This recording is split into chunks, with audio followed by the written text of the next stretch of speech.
Good morning guys, स्वागत है आप सभी का जीके जोन में। तो आज एनसीईआरटी वन लाइनर का जो सीरीज है ये दूसरा वीडियो है। आज हम करेंगे भारतीय संविधान की विशेषताएं। तो ये जो टॉपिक है ये आपके मेंस में भी काम आ सकता है और पीटी में भी काम आएगा। तो चलिए देखते हैं। तो हमारा संविधान जो है विश्व का सबसे बड़ा लिखित संविधान है, ये पता है आपको। और क्या क्या विशेषताएं हमारे संविधान की, चलिए देखते हैं इस वीडियो में। तो लेट्स स्टार्ट। संविधान में हमारे राष्ट्र का उल्लेख किन नामों से किया गया है? तो आपको पता होगा संविधान में लिखा है इंडिया, दैट इज भारत। यानी इंडिया अर्थात भारत, मतलब इंडिया और भारत हमारे कंट्री का दो नाम हमारे संविधान में मेंशन है, India that is Bharat. Next है, भारतीय संविधान में किस प्रकार की शासन प्रणाली की व्यवस्था है? तो भारतीय संविधान में संसदात्मक शासन व्यवस्था का प्रावधान है। तो ये क्या होता है, ये मेंस का टॉपिक है। और अगर आप चाहेंगे कि मेंस का भी एक दो टॉपिक मैं करवा दूं तो मैं करवा सकती हूँ, क्योंकि पिछले जेपीएससी में मैंने जो है इंटरव्यू दिया है, इसलिए मुझे थोड़ा सा आइडिया तो हो गया है कि मेंस में किस प्रकार से लिखा जाता है और नंबर कैसे आता है। चलिए नेक्स्ट देखते हैं। संसदात्मक शासन व्यवस्था में विधायिका का कार्यपालिका पर नियंत्रण होता है। चलिए यहाँ पे छोटा सा एक सेंटेंस में थोड़ा सा आपको ब्रीफ इंफॉर्मेशन दे दिया गया है कि संसदात्मक शासन व्यवस्था क्या होती है। इसमें विधायिका का कार्यपालिका पर नियंत्रण होता है। नेक्स्ट है, अध्यक्षात्मक शासन प्रणाली का आधारभूत तत्व क्या है? तो यह है एकल कार्यपालिका।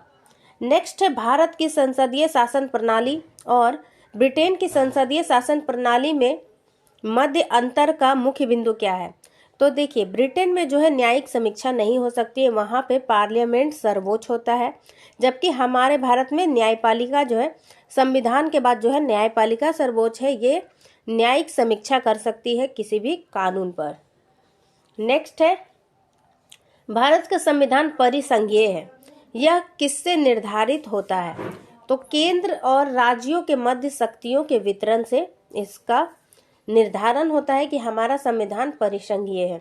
हमारा संविधान हमारा देश किस प्रकार से बना है? एक संघ है जिसमें राज्यों का सम्मेलन है। नेक्स्ट है, भारतीय संविधान के मूल्य तो क्या क्या है? मूल तत्व भी बोल सकते हैं आप। स्वतंत्रता, समानता, भ्रातृत्व, संप्रभुता, समाजवादी, पंथ निरपेक्ष, लोकतंत्रात्मक।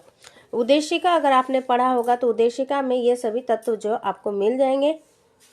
नेक्स्ट है, नीति निर्देशक तत्वों तथा मूल अधिकारों को संविधान की आत्मा किसने कहा है? तो आत्मा से रिलेटेड बहुत सारे प्रश्न आएंगे आपको।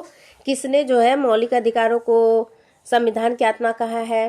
किसने नीति निर्देशक तत्व और मूल अधिकारों को संविधान की आत्मा कहा है? तो एक एक करके देखते हैं हम। नीति निर्देशक तत्वों तथा मूल अधिकारों को संविधान की आत्मा कहा है ग्रैनविल ऑस्टिन ने। नेक्स्ट है, मूल संविधान में कुल कितने अनुच्छेद और कितनी अनुसूचियां थी? तो मूल संविधान में 395 अनुच्छेद और 8 अनुसूचियां थी। अभी वर्तमान में अनुसूचियों की संख्या जो है 12 हो गई है और ये अनुच्छेद है 400 से अधिक हो गए हैं। नेक्स्ट है, सर्वप्रथम कांग्रेस के किस अधिवेशन में जन गण मन गाया गया था? यानी हमारा राष्ट्रगान जन मन गण जो है सबसे पहले कलकत्ता अधिवेशन 1911 में गाया गया था। नेक्स्ट है, राष्ट्रगान के गायन का मानक समय कितना है? तो यह है 52 सेकेंड। भारतीय संविधान की जटिलता के कारण इसे वकीलों का स्वर्ग कहा जाता है। तो जटिलता के कारण इसे वकीलों का स्वर्ग कहते हैं। नेक्स्ट है, भारतीय संविधान अधिक कठोर तथा अधिक लचीले के मध्य एक अच्छा संतुलन स्थापित है, ये किसने कहा? ये कहा है केसी व्हीलर ने। भारतीय संविधान अंशतः कठोर और अंशतः लचीला है। नेक्स्ट है, भारत अर्ध संघात्मक राज्य है, ये किसने कहा? ये कहा है केसी व्हीलर ने। भारतीय संविधान के बृहद होने का क्या कारण है?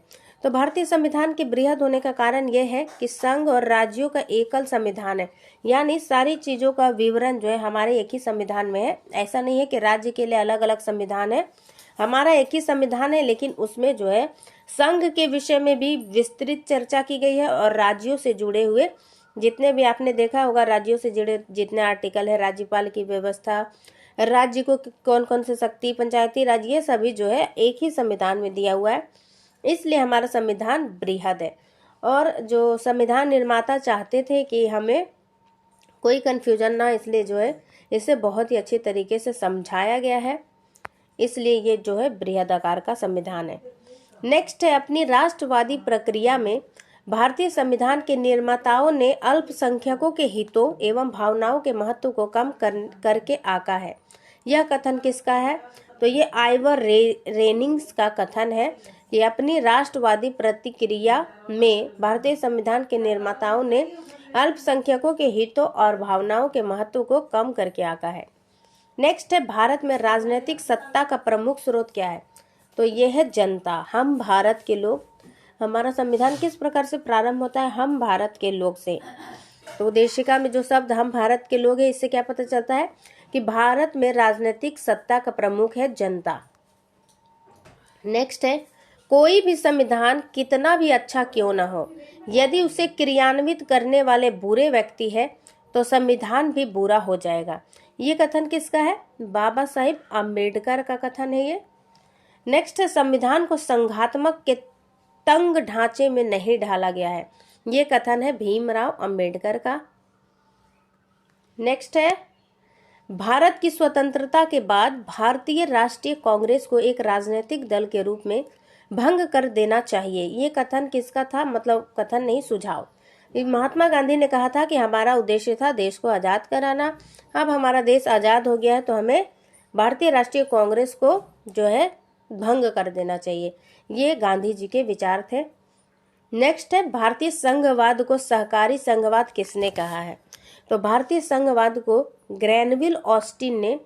तो ये सब स्टेटमेंट बहुत इंपॉर्टेंट होते हैं, इसे याद रखिए।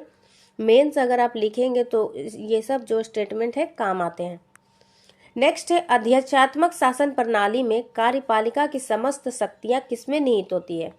तो शक्तियां जो है राष्ट्रपति में निहित होती है।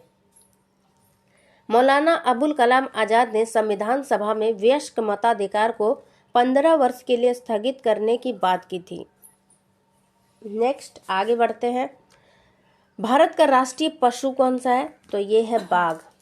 भारत का राष्ट्रीय पुष्प कमल, राष्ट्रीय पक्षी मोर, और राष्ट्रीय ध्वज जो है उसमें कितनी तिलियां है? तो वह है 24। एक और लाइन है जो कि इम्पोर्टेंट है। SR बॉम्बे बनाम भारत संघवाद 1994 में उच्च न्यायालय ने कहा है कि भारतीय संविधान का परिसंघात्मक संविधान है। मतलब भारतीय संविधान कैसा है? परिसंघात्मक संविधान है। तो आज के वीडियो में बस इतना ही। वीडियो कैसा लगा जरूर बताइएगा, और जो है आप लोग का रिस्पॉन्स अच्छा रहा तो वीडियो में थोड़ा लंबा बनाऊंगी। ये एक ही टॉपिक को मैंने कंप्लीट करवाया है।